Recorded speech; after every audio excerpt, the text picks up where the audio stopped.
Today we're going to be taking a look at a book named Famous Racing Motorcycles by John Griffith with over 80 illustrations. Flipping it over here, we have other books for motorcycling enthusiasts titled Tuning for Speed. Look at this, we happen to have that. Trials Riding by Max King. That we also have.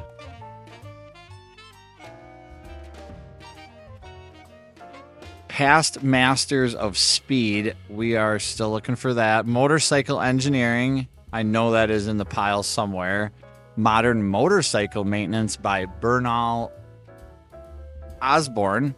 Modern Motorcycle Maintenance. We've got that one. And then Motorcycling Workbench Wisdom. I know that is in the pile as well, or a title really similar. So with that being said, it's pretty cool how I got this book. Temple Press Books also seems to be a pretty popular publisher of these London-based, Great Britain, English type books that I have quite a few of. So stick around till the end. We'll make sure and... Ranging in power from 125 to 1000 cc capacity, they include British-built machines and those of foreign design, and each of the 50 models is illustrated by a photograph of sufficient size and clarity to show every exterior detail of its design. If you could let me know in the comments, this N.S.6D.net, is that a... This must be a currency.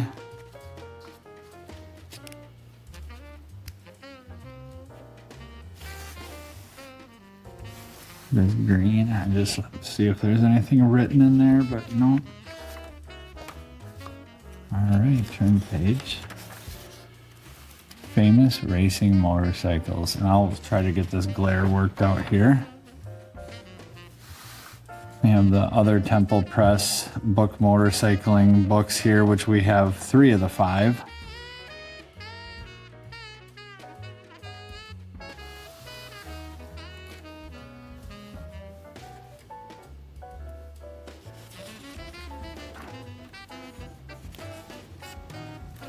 Oh, this is neat. First published 1961.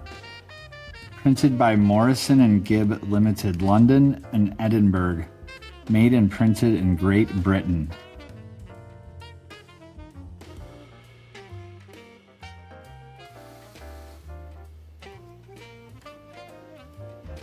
I'll read that first paragraph here. 50 famous racing motorcycles, representing triumphs of technical achievement from almost the earliest days of motorcycle racing up to the present, have been gathered together in this volume.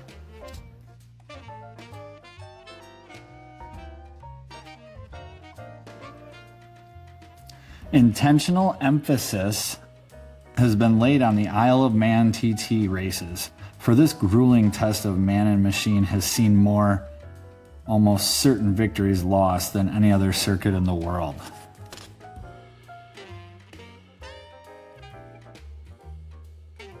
(1938), the A.J.S. R7. I'm not going to read through every single one, but we have the Porcupine A.J.S. We've got a McINTYRE A.J.S. Special, a Benelli, a Bianchi, B.M.W, Bro Superior, D.K.W, and a 3-cylinder D.K.W. Oh boy.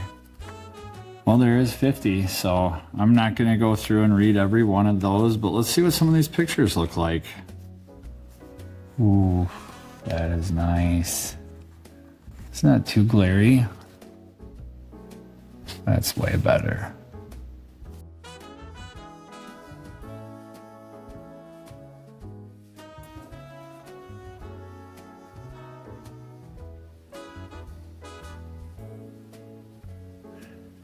The type of frame design used on the A.J. in 1938 was typical of many other bikes, and the full broadside shot shows clearly the rear swing arm, the rear swinging fork and the spring boxes that give the appearance of plunger suspension. The chain drive to the camshaft shows in close-up is a family trait of the 350cc A.J.S racer from the late 20s. And talking about that cam chain.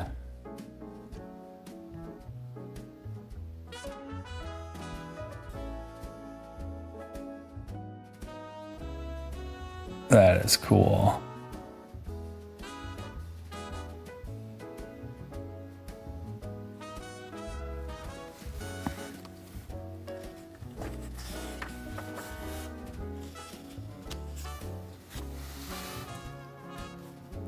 Brief specification on the A.J.S. Norton road holder telescopic front forks. That's awesome.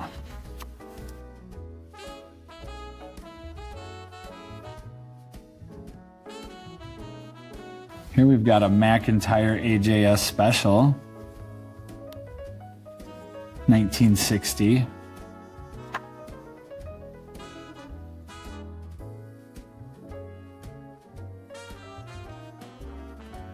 (1961) A.J.S 7R.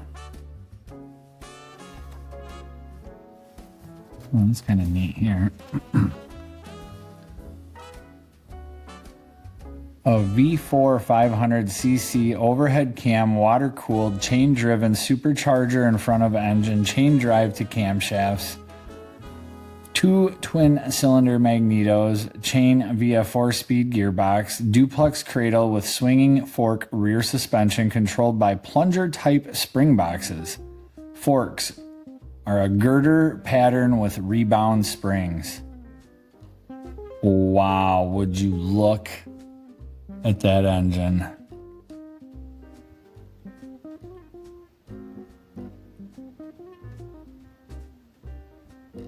And this exhaust, are you kidding me? What?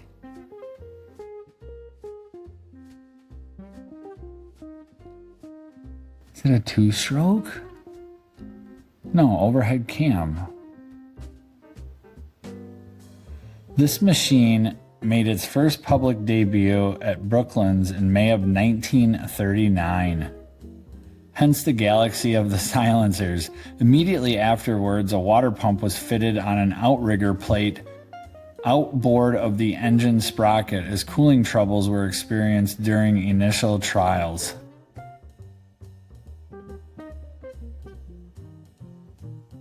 The 1939 A.J.S.4.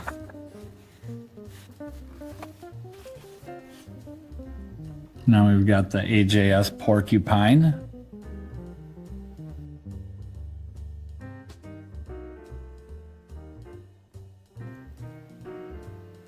First entirely new British racer to appear after the war. The 500cc twin got its nickname from its unusual cylinder head fitting shown in close-up. Drive to the overhead camshafts was by gear train. The carburetors were mounted direct on the head with mixing chambers horizontal. Whoa, that's cool.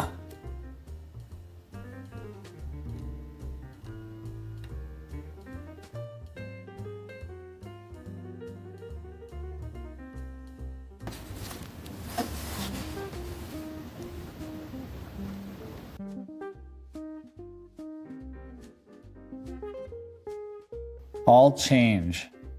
7 years of development saw many changes to the Porcupine, including a revamped engine with more upright cylinders, a new lighter lower frame, and a wraparound tank that also did its duty streamlining. Look at that tank.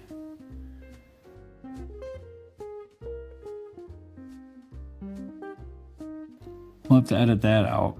After the machine had won the 1939 TT, Graham Walker, then editor of Motorcycling, tried it on the mountain road.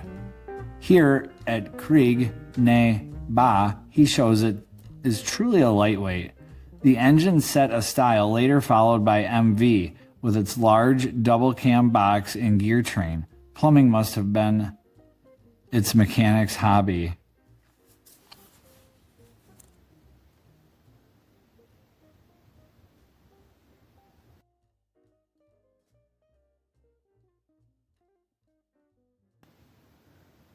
You got a SIG, and that's when men were men.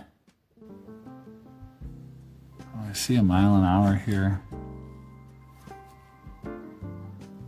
The rain slowed the race speed to a mere 74.25 miles per hour, but it is interesting to wonder what Meller's speed may have been in the dry. For on the last morning of practice, he had not only broken the lightweight lap record by 1 minute 43 seconds, but had battered the junior record by 5 seconds in 26 minutes 26 seconds, an average of just over 85 miles per hour. Wow.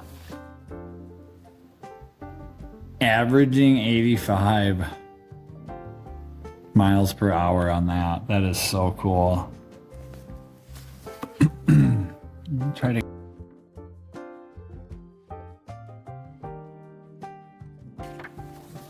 What else we got here now? We've got the Bianchi 250. Nice, sleek. I love how the tack is mounted out here. Number plate. That is cool. 250cc overhead cam, light alloy cylinder and head, gear drive to camshaft, ignition, coil and battery, transmission, gear, primary drive to 4-speed gearbox, in unit with engine, chain, final drive, frame, duplex cradle with pivoting fork suspension, forks telescopic with hand controlled damping adjustment.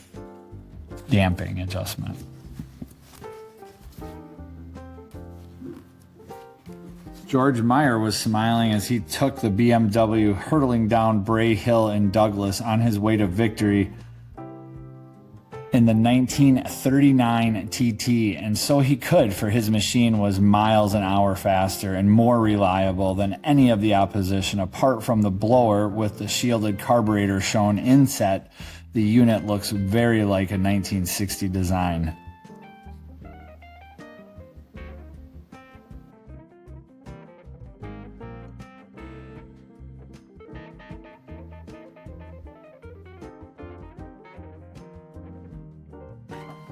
I think I was holding it there so still. Whoa, what is this?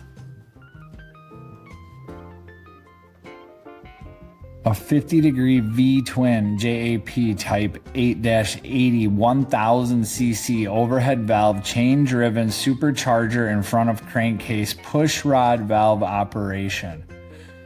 2 twin spark magnetos, 3-speed Archer gear, 3-speed Sturmey Archer gearbox, frame single down tube cradle, no rear springing, castle to bottom link, front forks. Oh my gosh.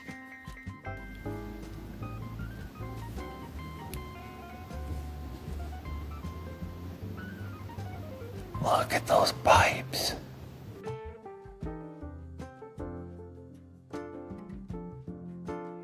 That is so cool. They need to bring those back for road racing.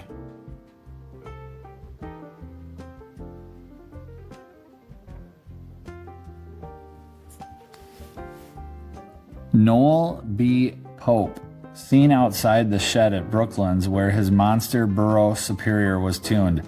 The power unit had 2 twin spark magnetos and an extra oil pump for the supercharger. A separate shock absorber was carried on the blower shaft. Wow. We're gonna skip through some here. A 1939 D.K.W. A 3-cylinder D.K.W. A junior that looked like an ultraweight.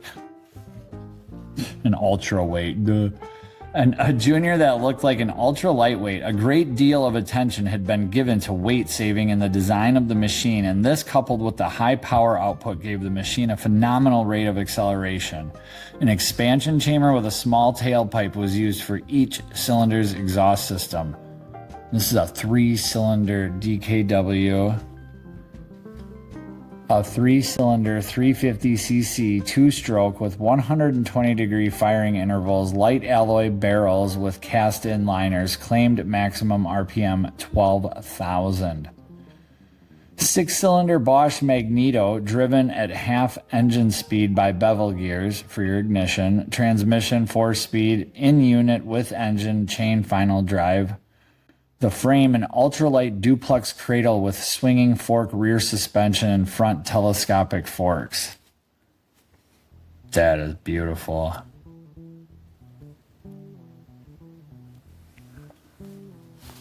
So in 1953, there's your Kawasaki triple RDs, water buffaloes, all the awesome 2-strokes that we know today had to start somewhere. Ooh, here we go. A friend of mine had one of these in his shop a while back. I don't know how he got it there, but it was pretty cool. I remember him complaining and talking about how it was really hard to time that bevel drive. But that's all I can really remember. It was a while ago. Normally a dolphin fairing was employed on the machine. Its attachment points are visible to the rear of and slightly above the engine unit, above the handlebars and on a forward extension from the steering head, which also carried the rev counter. The neat cam box and rev counter drive are seen in close up. 1959 Desmodromic Ducati. Single cylinder 125 3 Desmodromic overhead cam drive to camshaft gear train by shaft and bevels. Twin coils to plugs ignition. Primary drive to 6-speed gearbox in unit with engine, final drive train. Hydraulically dampened telescoping forks. Ooh, I see an expansion chamber. Oh my, look at that little guy. What?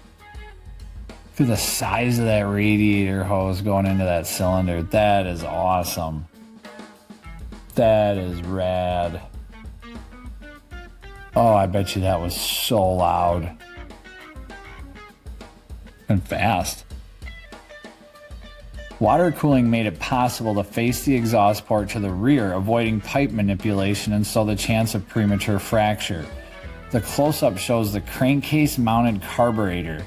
A disc inlet valve was employed and bolted on the gearbox. All right, now we're looking at a 1939 GILERA 500.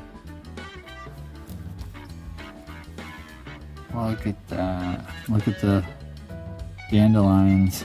2 views taken in the paddock, complete with daisies, at the 1939 Ulster GP before the machine had shattered lap and race records.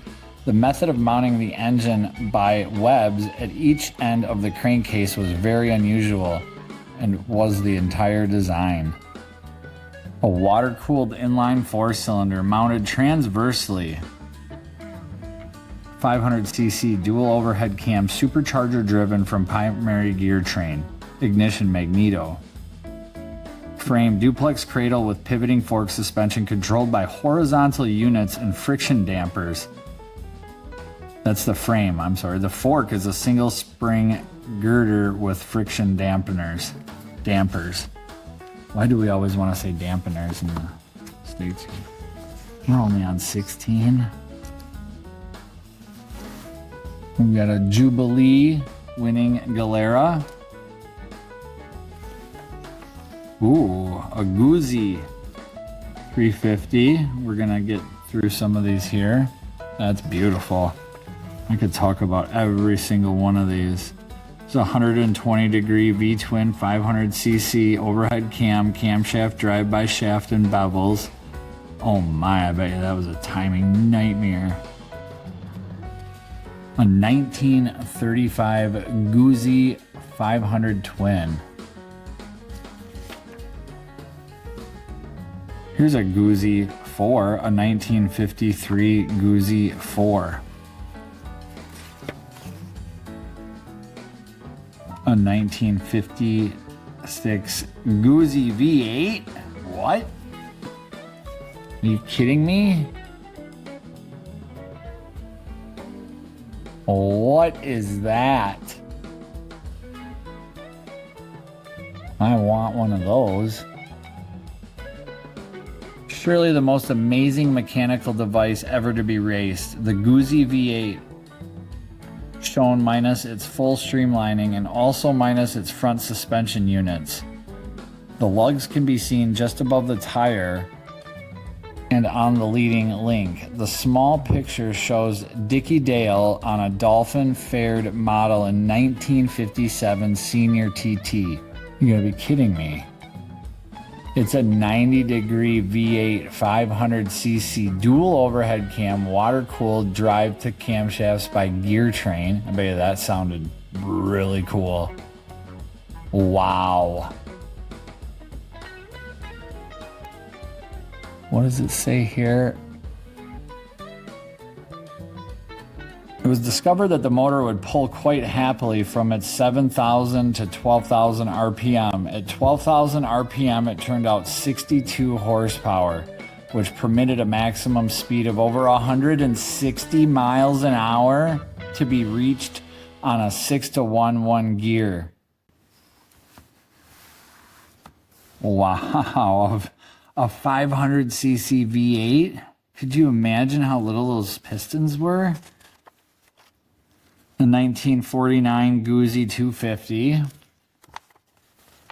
1959 Honda 125 Twin. The first Japanese machine to ever appear in the TT races was a 125cc Honda. Seen without its dolphin fairing, the close-up shows the magneto driven from the inlet camshaft on the remote float chamber mounting. Cooling air for the clutch entered through an aperture in the front of the clutch cover. Wow.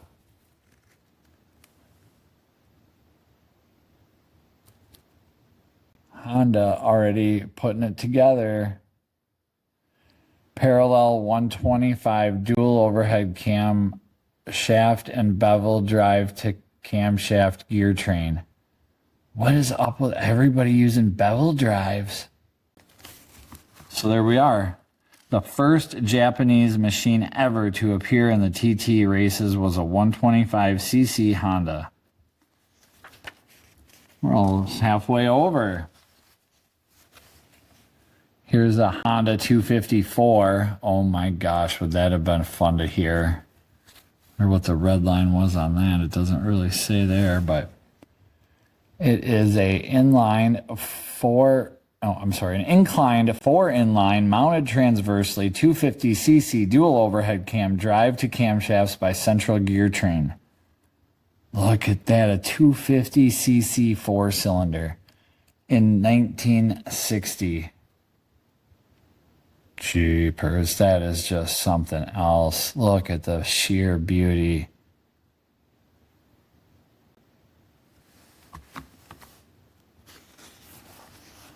A matchless G45. Parallel twin 500 pushrod rocker operation. Center of interest in the paddock at the 1953 Silverstone Saturday meeting organized by Motorcycling was the first production matchless road racer to appear for many years. The G45 twin powered by a modified G9 Roadster engine. Decent.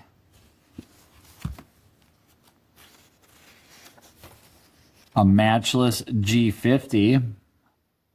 A 500cc single chain driven cam. Wow, they're getting there in 1961. I just don't see a lot of benefits with the bevel, but I do at the same time. I see some both, I guess. What do we got here? A Mondial 250, a Mondial 125. This model dominated the first 125cc TT. Similar machines occupied the first 4 places in this 2-lap race over the mountain circuit, being some 10 miles per hour faster on average than other finishers. A Montessa 125. That's pretty cool. The most probably the most diminutive machines ever to appear in the Isle of Man have come from the Spanish Montessa factory. In 1956, their 125 secured 2nd, 3rd, and 4th places in the ultra lightweight race, 2nd berth going to M. seen here at Cronky Waigaru. He bulks large on the little machine, yet he is short in stature. An MV 125. King of the 125s, Carlo Ubbiali whips his MV over Quarter Bridge on his way to winning his 4th ultra lightweight TT in 1960. The close-up shows an all too rare view of an MV with one of its covers off. Note the skew gear contact breaker drive.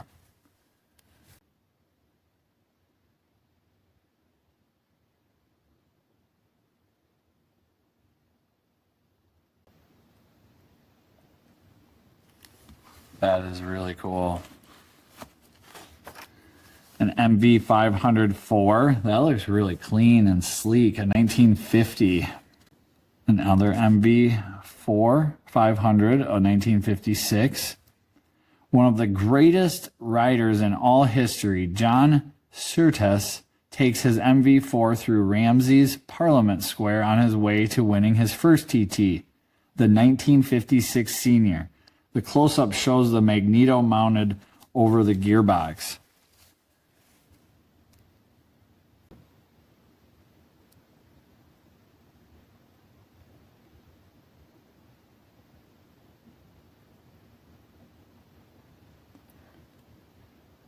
Trying to get the better lighting there. A 1960 MZ250. Parallel two-stroke rotary valve. Look at that big old. A 1936 250cc new Imperial. Man, that is cool. So men were meant to ride that. Springer front end, 0 rear suspension. Tire pressure.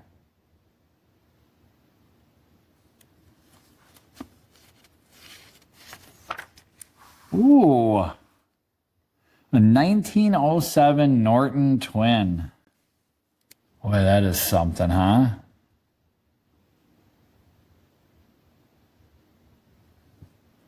No collection of racing motorcycle pictures could be complete without one of Rem Fowler and the very first Norton to make TT news.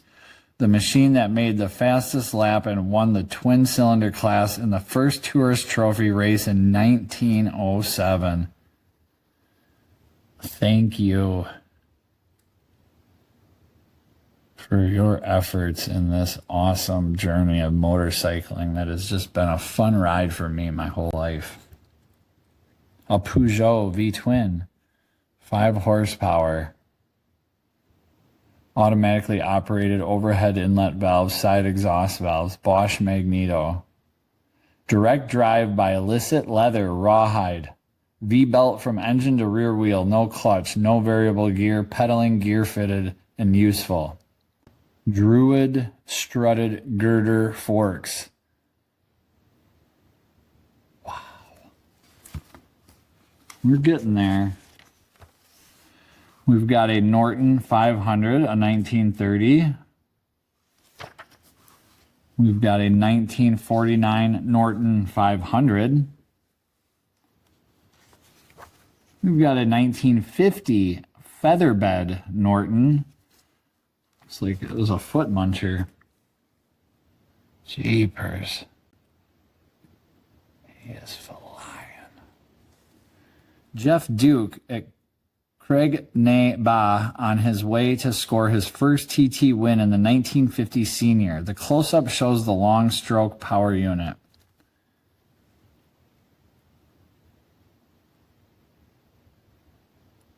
Single 500.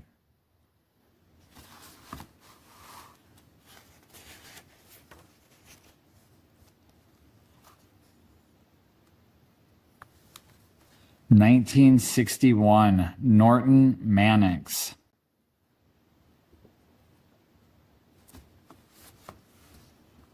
Beautiful. A Norton Kneeler.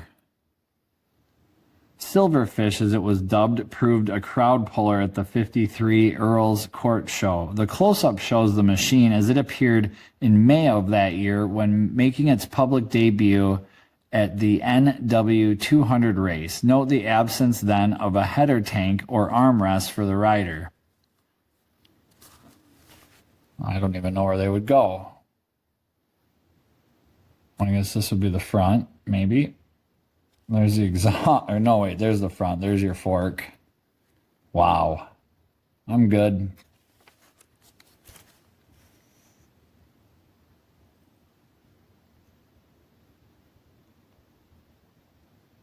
Get you down in there, though. Center of gravity. We're going to try a little different lighting on the next one. An N.S.U 250 twin. Look at that. An N.S.U SPORTMAX, a 1958. 1930 RUDGE Whitworth. Left to right, we've got Terrell Smith, Ernie Knott, and Graham Walker.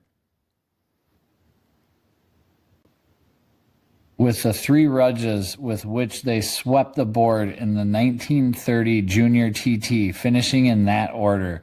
That was the last occasion on which a pushrod type of engine was to win a Junior TT. 1930. And Harley's still using them. 1947 Triumph Grand Prix. A 1929 VELOCETTE KTT Mark I.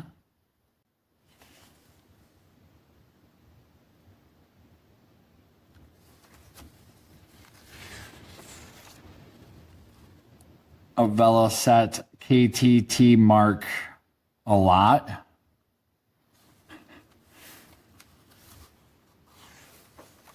And a VELOCETTE Supercharged 500.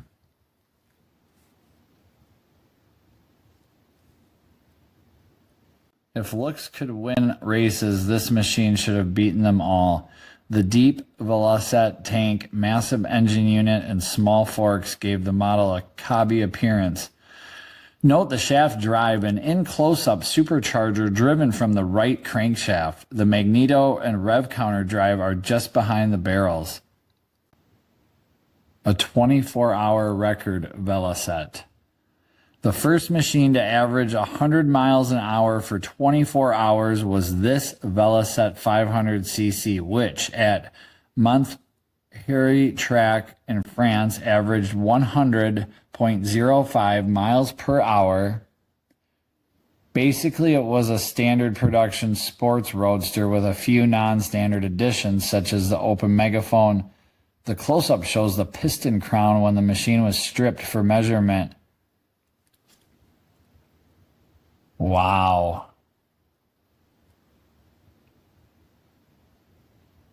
Big old dome in that.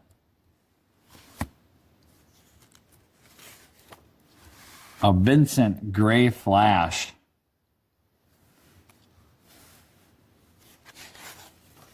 A Vincent-H.R.D. Rapide.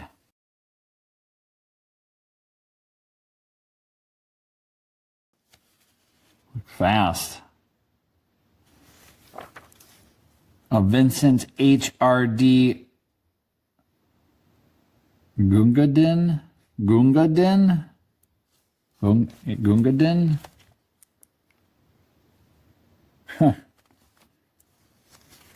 A 1000cc V-twin. Wow. High camshafts and short push rods. A 1959 Vincent Special Nero. That's beautiful.